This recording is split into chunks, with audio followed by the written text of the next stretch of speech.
more than a friend. Assalamualaikum warahmatullahi wabarakatuh. Kami mahasiswa dari Universitas Islam Raden Rahmat Malang dari Prodi IPS semester 3 yang beranggotakan saya Sirzatul Ghafiro, Saya Nia Maulida, saya Elvira Maulida, saya Elsa Dwi Puspita, dan saya Insiatul Iftitah. kami di sini akan melakukan observasi di patung Ganesha yang berada di daerah Karangkates Berkujung. Baiklah, mari kita simak penjelasan berikut ini. Ganesha Karangkates berdiri di atas sebuah dataran tinggi berbentuk perbukitan. Di depannya, yaitu sebelah utara, tampak lembah yang dahulunya merupakan sebuah lembah Sungai Lahor, yang terlihat jelas sebuah gunung, yakni Gunung Kawi. Arca Ganesha yang berada di Karangkates ini merupakan salah satu sosok dewa pelindung dan bukti keindahan seni era kerajaan Singosari sekitar tahun 1200-an, di mana arca ini merupakan arca yang unik, langka, dan istimewa. Karena posisi arca di tempat ini posisinya berdiri, padahal kebanyakan arca Ganesha biasanya dalam keadaan duduk seperti bayi, dan kondisi arca Ganesha masih sangat bagus. Kemudian adalah histori dari arca Ganesha. Arca Ganesha Karangkates atau Arca Rakai Hinu Galeswangi, dan menurut Ibu Supiati, wanita 63 tahun yang menjadi juru kunci sekitar 16 tahun, menceritakan selama ini pengunjung situs Arca Ganesha tersebut tidak terlalu banyak, namun tetap saja ada, terutama malam Jumat Legi. Kadang juga ada yang datang untuk selamatan dengan memberikan semacam sesajen. Di lokasi Arca Ganesha ini juga sesekali masih didatangi orang selain untuk kepentingan penelitian atau melihat-lihat, juga untuk melakukan sembahyang. Tentang masa pendirian Arca Ganesha Karangkates. Arca Ganesha Karangkates tidak disertai dengan prasasti yang menyebutkan untuk apa dan kapan arca ini didirikan, juga oleh raja siapa tidak diketahui. Hanya secara umum dapat diberikan waktu yang diduga berdasar bentuk pahatan serta hiasan yang melengkapi Arca Ganesha Karangkates. Apabila ditinjau dari segi ikonografi atau ilmu arca, Arca Ganesha Karangkates dekat dengan gaya Singosari atau sesuai dengan kerajaan Singosari karena terdapat hiasan tengkorak sebagai landasan. Tetapi harus hati-hati mengambil kemungkinan karena Arca Ganesha Borobudur yang juga merupakan hasil seni pada zaman kerajaan Kediri juga terdapat hiasan tengkorak pada landasannya. Dugaan yang lebih mendekati kebenaran adalah bahwa Arca Ganesha Karangkates ini dibuat pada zaman kerajaan Singosari. Bukti sezaman gaya Singosari dapat dibandingkan dengan Arca Ganesha dari Candi Singosari, yaitu 1. Arca Ganesha Candi Singosari digambarkan duduk Ganesha Karangkates, digambarkan berdiri, tetapi dari segi ikonografi atau ilmu arca keduanya sangat mirip, seolah-olah keduanya merupakan hasil dari sketsa tangan Siplin atau pepahat yang sama. Yang kedua, Arca Ganesha Candi Singosari duduk di atas bantalan landasan tengkorak. Arca Ganesha Karangkates juga berdiri di atas landasan tengkorak.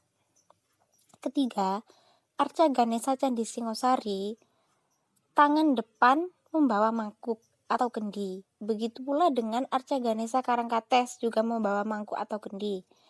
Yang keempat, kain yang dikenakan Ganesha Singosari bermotif belah ketupat dengan isian sulur dan tengkorak. Arca Ganesha Karangkates berkain dengan motif belah ketupat dengan sulur dan tengkorak juga, walau hiasan keduanya tidak sama besarnya. Yang kelima, pada sandaran Arca Ganesha Singosari terdapat hiasan matahari bulan, suatu ciri hiasan kerajaan Singosari yang terdapat pada Arca Amogapasya dari Rambanan Arca Parwati di depan Candi Singosari sekarang. Sandaran Arca Ganesha Karangkates juga terdapat hiasan matahari dan bulan. Deskripsi Arca Ganesha Karangkates. Arca Ganesha Karangkates terbuat dari batu andesit. Secara keseluruhan, arca dibuat dari 2 buah batu yang disambungkan antara tokoh arca dan lapik atau landasan. Digambarkan dalam posisi berdiri tegak lurus atau sambangga di atas lapik yang dihias dengan motif tengkorak atau satra kapala berjumlah 9 buah. Kondisi arca dalam keadaan baik dan terawat. Hal ini dapat dilihat dari adanya pagar dari batu kali yang disusun dan ditata rapi mengelilingi tempat berdirinya arca tersebut. Di sebelah utara dan tenggara diberi pintu besi. Tempat ini nyaman untuk beristirahat sambil melihat pemandangan di sebelah utaranya. Karena diberi atap dengan sirap di kanan dan kiri arca. Seperti arca Ganesha pada umumnya, arca ini memiliki mahkota yang terbuat dari untaian rambut yang disanggul ke atas yang bernama Jata Makuta. Sementara pada mahkotanya terdapat hiasan tengkorak dan bulan sabit yang bernama Arda Chandra Kapala yang menandakan ia adalah anak dari Dewa Siwa. Karena Dewa Siwalah yang memiliki hiasan mahkota tengkorak dan bulan sabit. Belalai dibengkokkan ke kiri dan ujungnya dicelupkan ke dalam mangkuk tengkorak atau modaka yang dipegangnya pada tangan dan kiri depan. Kedua tangan belakang, yaitu tangan kanan membawa kapak atau parasu, sedangkan tangan kiri membawa tasbih atau aksamala. Kedua telinganya memakai anting dari tengkorak yang bernama kapala kundala, tali kasta, upavita yang melilit tubuhnya terbuat dari ular atau sarpa. Mengenakan kelat bahu keyura yang tengahnya terdiri dari permata atau ratna dan tengkorak namanya kapala. Pergelangan tangan mengenakan gelang yang bernama kankana yang terbuat dari manik-manik. Perut tampak gendut disebut lambodara. Oleh karena itu, ikat dadanya yang bernama kasabanda tampak berada di atas perut. Pada belakang kepalanya terdapat lingkaran kesucian atau sira cakra yang berbentuk bulat telur. Pada bidang sira cakra itu terdapat lambang matahari atau surya di sebelah kanannya serta bulan atau chandra di sebelah kirinya. Pada bagian bawah memakai kain yang dihias dengan motif kombinasi belah ketupat dengan isian tengkorak. Pada bagian pinggul, kain berbentuk semacam uncal dengan bentuk wiron. Kedua pergelangan kakinya memakai bingle atau disebut nupura. Keseluruhan arca dilingkari oleh sandaran yang berbentuk lonjong yang bernama Pramba Mandala. Nah, mari kita mengenal dari cerita kedewaan Ganesha. Ganesha merupakan salah satu dari sekian banyak dewa dari kelompok dewa-dewi agama Hindu. Di India, Dewa Ganesha banyak dipuja berhubungan dengan beberapa hal, yaitu sebagai dewa ilmu pengetahuan, dewa perang, dan dewa penghancur rintangan. Sebagai dewa ilmu pengetahuan, Ganesha dikenal dengan nama Vinayaka. Lambang pengetahuannya dapat dilihat dari perutnya yang gendut, yang dilambangkan penuh berisi ilmu. Sedangkan belalainya yang terus-menerus penghisap madu dalam mangkuk dilambangkan sebagai tidak habis-habisnya ia menyerap ilmu pengetahuan. Ganesha sebagai dewa perang dapat dilihat dari senjata yang dibawanya, yaitu kapak atau perasu, pemberian Dewa Siwa. Dalam kasus ini, Ganesha dapat dihubungkan dengan awal kelahirannya Kitab Samradahana yang ditulis oleh Empu Darmaja dari Kerajaan Kediri sekitar tahun 1180-an, menceritakan tentang Ganesha yang mengalahkan Raja Raksasa Nilarudraka dengan kapaknya. Menurut kitab ini, pada satu ketika Kayangan diserang oleh raja raksasa bernama Nilarudraka dari kerajaan Senapura. Semua dewa di Kayangan tidak ada yang mampu menandingi raja raksasa tersebut. Sementara itu, Dewa Siwa sedang melakukan tapa atas nasihat dari Dewa Brahma. Tidak ada yang bisa mengalahkan raja raksasa kecuali anak Dewa Siwa yang berkepala gajah.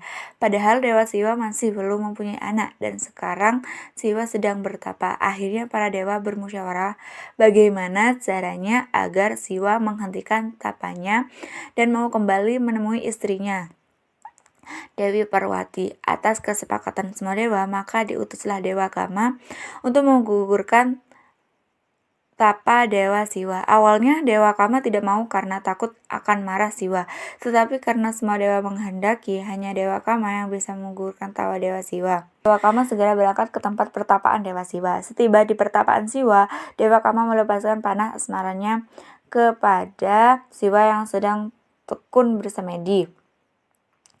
Sejenak Siwa yang khusyuk dalam tapaannya terlintas bayangan Dewi Perwati di benaknya. Seketika itu pula Dewa Siwa menghentikan tapanya, tetapi malang bagi Dewa Kama. Dewa Siwa mengetahui bahwa tapanya terhenti karena ulah Dewa Kama. Seketika itu Dewa Siwa marah. Mata ketiga yang ada di dahi terbuka dan dia arahkan kepada Dewa Kama. Maka terbakarlah tubuh Dewa Kama dan kemudian mati. Tidak berapa lama ketika tinggal di kayangan Dewi Perwati hamil, para dewa bersukaria bahwa kelak anak Siwa inilah yang akan mengalahkan Raja Raksasa Nilarudaraka.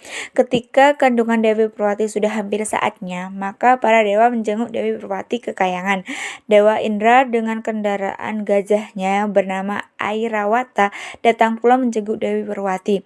Demi melihat gajah yang begitu besarnya, Dewi Perwati terkejut. Karena keterkejutannya itulah maka bayi yang dikandungnya lahir. Keajaiban terjadi bahwa bayi itu berkepala gajah. Oleh kedua orang tuanya, bayi tersebut dinamakan Ganesha. Bayi tersebut cepat besar. Akhirnya ia maju berperang melawan Raja Raksasa Nilarudaraka. Pada awalnya Ganesha terdesak, bahkan dengan panahnya Nilarudaraka berhasil mematahkan taring Ganesha yang sebelah kiri. Hal inilah yang menyebabkan Ganesha bertaring satu. Namun berkat senjata kapak yang diberikan oleh Dewa Siwa, Ganesha berhasil mengalahkan Nilarudaraka sehingga kayangan pun kembali aman seperti semula. Kitab Purana India mencetak fungsi arca Ganesha Karangkates. Jika mengamati keadaan sekeliling arca Ganesha, dapat diketahui bahwa sekitarnya adalah daerah lembah dan perbukitan. Arca Ganesha Karangkates letaknya berada di dekat pertemuan dua sungai yang letaknya bertebing dan curam. Kondisi daerah semacam ini memang dapat dianggap mempunyai kekuatan yang bersifat gaib atau dalam bahasa Jawa dapat disebut angker. Arca Ganesha ditempatkan pada tempat-tempat yang dianggap mempunyai kekuatan gaib tersebut dimaksudkan sebagai penolak balak dari daerah yang dijaganya. Ganesha semacam ini disebut sebagai Vignesvara yang artinya dewa gangguan, atau disebut sebagai Vigna Vignesvara yang berarti dewa pengganggu gangguan atau dewa pencegah gangguan. Yang dimaksud gangguan adalah gangguan yang bersifat jahat.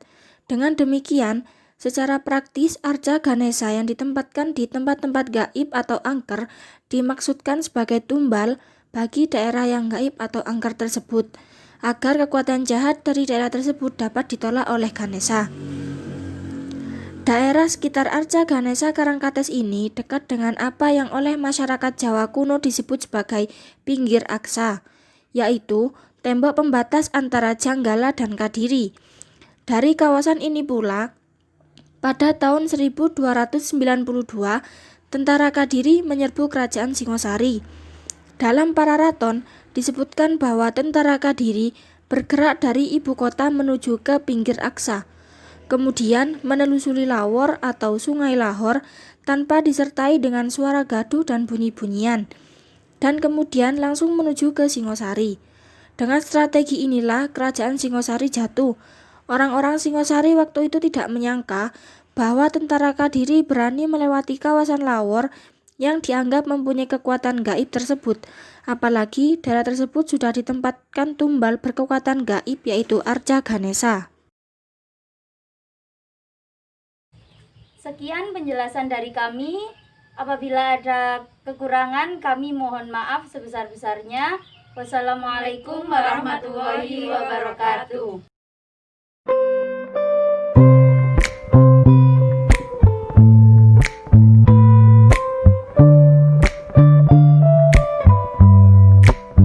Can I call you baby? Can you be my friend? Can you be my lover up until the very end? Let me show you love. I don't pretend. Stick by my side even when the world is giving in. Oh, dark.